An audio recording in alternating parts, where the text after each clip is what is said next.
রহমানের দয়া সারা পৃথিবীতে কিয়ামত পর্যন্ত থাকবে। সকল শ্রেণী পেশার মানুষ রহমান নামের দয়া পাবে, আর রহিম নামের দয়াটা শুধু হাসরের ময়দানে থাকবে। শুধুমাত্র ঈমানদার যারা তারাই রহিম নামের দয়া পাবে, রহমান নামও থাকবে না, ওইখানে দয়াও কেউ পাবে না। এজন্য সাবধান, এখন পার হওয়া যাবে, পরকালে পার হওয়া যাবে না। প্রিয় ভাইরা আমার, এবার 3 নাম্বার আল্লাহ পাক বলছেন, লা মুবাদদিলা লিকালিমাতিহি ওয়া হুয়াস সামিউল আলীম।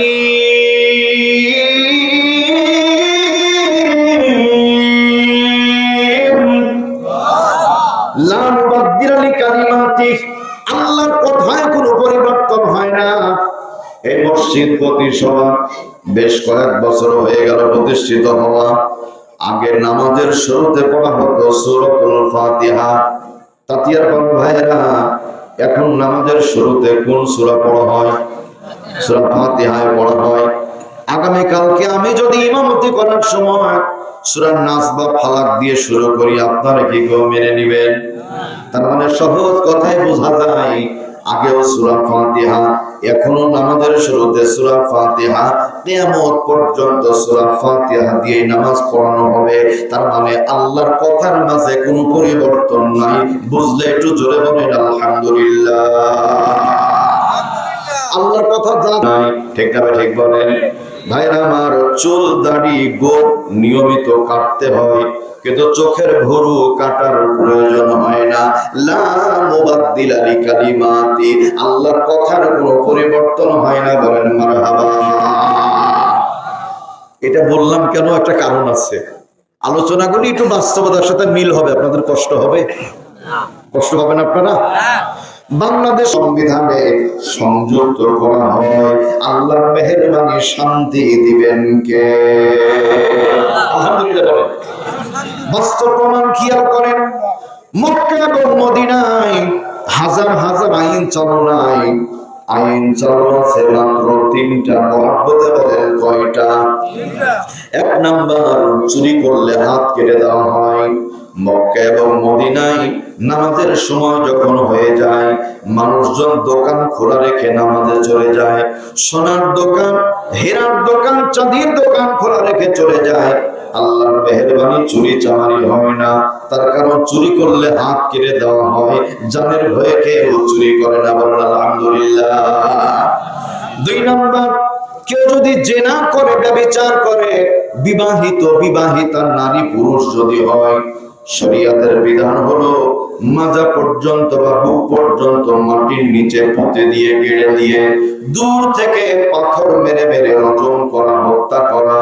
ও ভাইরা আমার, আমাদের এই কি বলে তানোর থানার মধ্যে যদি নারী আর পুরুষ এমন জেনাকারিনী পাওয়া যায়, মহল্লার যিনি দায়িত্বশীল আছেন তিনি মাইকিং করে দিবেন।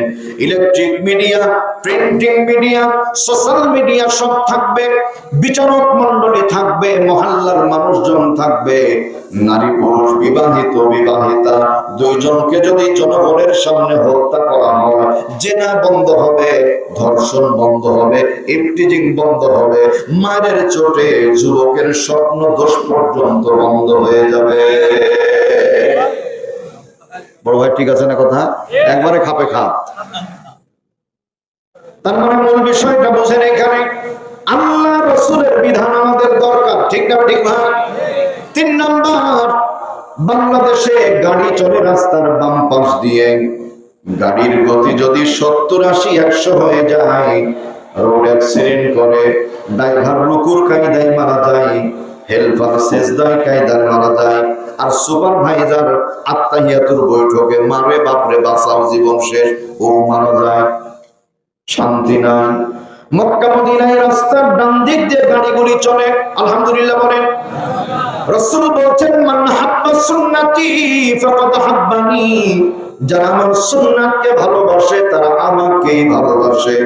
ওয়া মান হাব্বানি কানা মাই ফিল জান্নাহ, আমার সুন্নাতকে ভালোবাসে যারা, আঙ্গুলের দিকে তাকান, রাসূল বলেন কানা মাই ফিল জান্নাহ, ওরা আমি নবীর সাথে জান্নাতে থাকবে, বলেন আলহামদুলিল্লাহ। মক্কা থেকে মদিনায় গাড়ি যায়, গাড়ির গতি 150 কিলোমিটার। ড্রাইভারকে মুদির বলা হয়। ড্রাইভারের পেছনে আমার সিট। আমি বারবার করে নজর করে দেখি, ড্রাইভার শুধু টাচ ফোন দিয়ে, মোবাইল দিয়ে ছবি উঠায়। আগামীকালকে গন্ধ করবে, গল্প করবে বন্ধুদের সঙ্গে। মক্কা থেকে মদিনায় যাওয়ার সময় দেখো কত জোরে গাড়ি চালিয়েছিলাম। আল্লাহর মেহেরবানি, 150 কিলোমিটার গাড়ি গতিতে চলে, অ্যাক্সিডেন্ট হয় না, অসুবিধা হয় না। এর পেছনে কারণ হলো সুন্নাত আছে যেখানে, বরকত আছে সেখানে, বলেন আলহামদুলিল্লাহ।